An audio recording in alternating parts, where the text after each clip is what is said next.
Hi, I'm Lori Duncan, physical therapist in Colorado, and welcome to the Patient Report.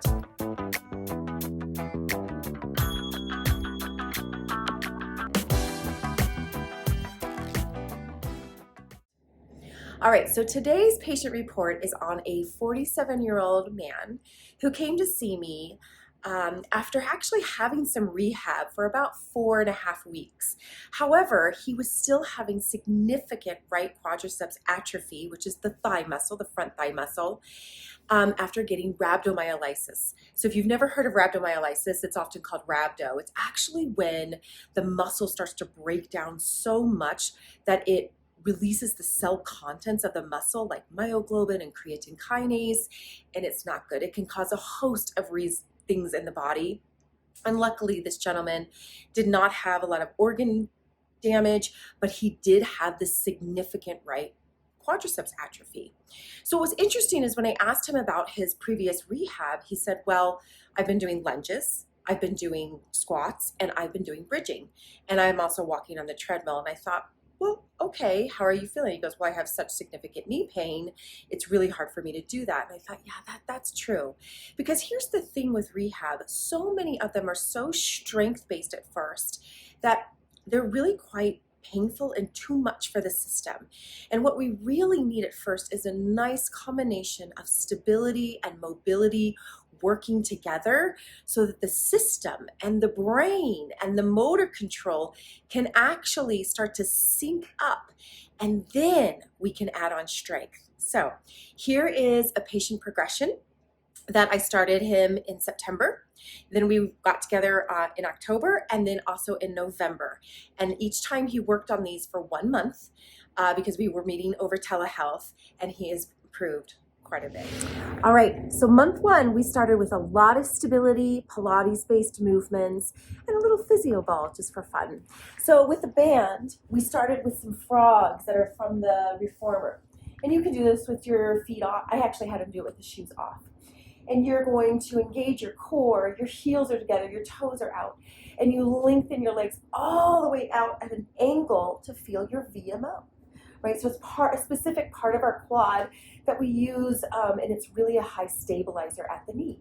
All right, so I'm going to show you 3 of each of these. I had him do 5 to 10 to his tolerance. Then I had him lay on his side and do a modified side series. So his legs are a little bit forward, shoulders and the hips are stacked like against the wall. And then we're going to lift that leg up and down to activate that glute. Now listen.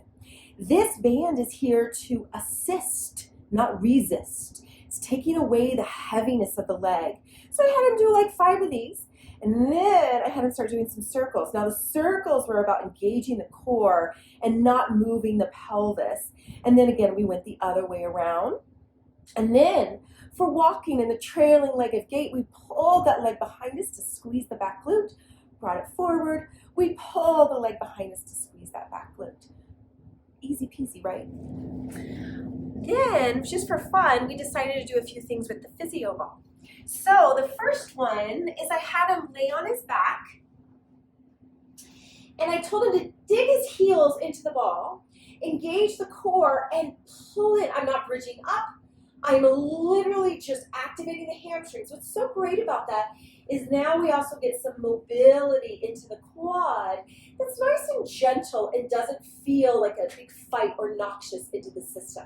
So just some nice hamstring curls. Maybe about 10 of those. Then I have him sitting on the ball and doing what we call supine walkout. So walked out, come onto the shoulder blades, and then walk back in. Now this push off on that right side at first was very, very challenging.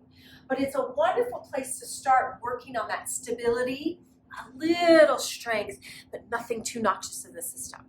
And that was just month 1.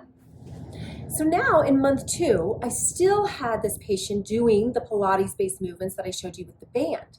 But then we added on some new things for some stability. So using a BOSU, I had him start kneeling, right? Do you know how much quad activation, stability, even though the quad isn't a high stabilizer, but it's definitely activating it, getting our glutes involved, getting the core, just working on even 50-50, right? Because this is such a weaker side. Then we worked on bird dog on here. And what's nice about the BOSU or a soft surface in general is when you have knee pain or quad pain, anything like that, that soft surface is much more forgiving. So now I had him have his hands right underneath here. We put that leg back for our bird dog, and then we reached our opposite arm, and then same thing, we switched, and then we reached the opposite arm. Then we added on a very easy single leg squat. And one of the ways I really like to work on single leg squats initially is to put the heel of the opposite foot at the line-ish of the toe, and then go down and sit mid-range. That is hard when you have a lot of atrophy in that leg.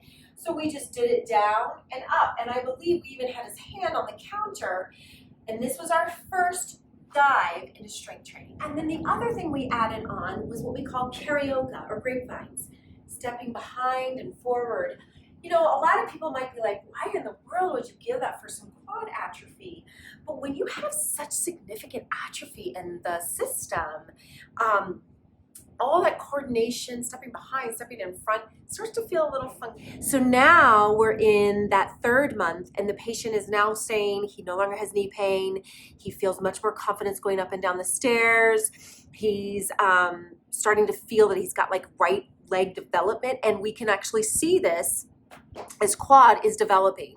So now we still have to stick with that stability, mobility, but now we can start to add on a little bit more of those strength elements.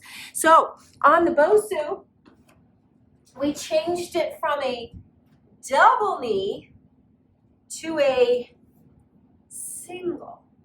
Ooh, that's a lot harder, but we're still working on that stability work, right? So we worked on that. We did bird dog again, and then we added on a little bit, right? So we're here, and then we brought the knee to nose. All right, and then we added on a single leg stance in the middle of the BOSU. So again, just progressing so that we get into some of that weight bearing. Then we added on some things with the physio ball.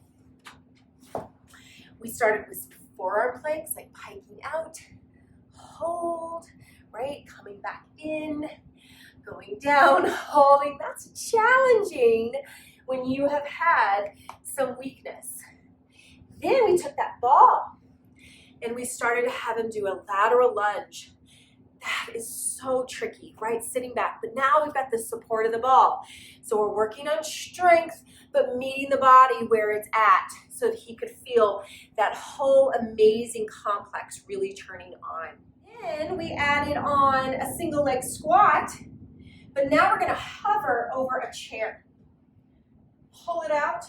He's gonna sit back and hover, hover, hover, hover, hover, and then push up. This engages your core, and you can hover and you won't be afraid to fall if you do. You're gonna come all the way up, and we worked on that strength training. And last but not least, I had him working on a squat, reach up to toes, squat, reach up to toes. He had been doing some calf raises before that. And so we were able to add that on to work on a little bit more of that stability. Also, the first time that I had him working on a quad stretch, right? Laying on his stomach and then stretching his quad all the way on his stomach. But I held off on that when there's a lot of atrophy, because if you stretch too early, it can actually cause more pain into the system. So I hope that was helpful to realize that you have to start with the stability, mobility first, right? And then you can start adding on these elements of a little bit more strength and a little bit more strength. Oh, now we can add even a little bit more mobility, but knowing that that stability is the healthy link to actually recovering from any injury or, in this case, some pretty significant atrophy. Thanks for watching and have a really great day.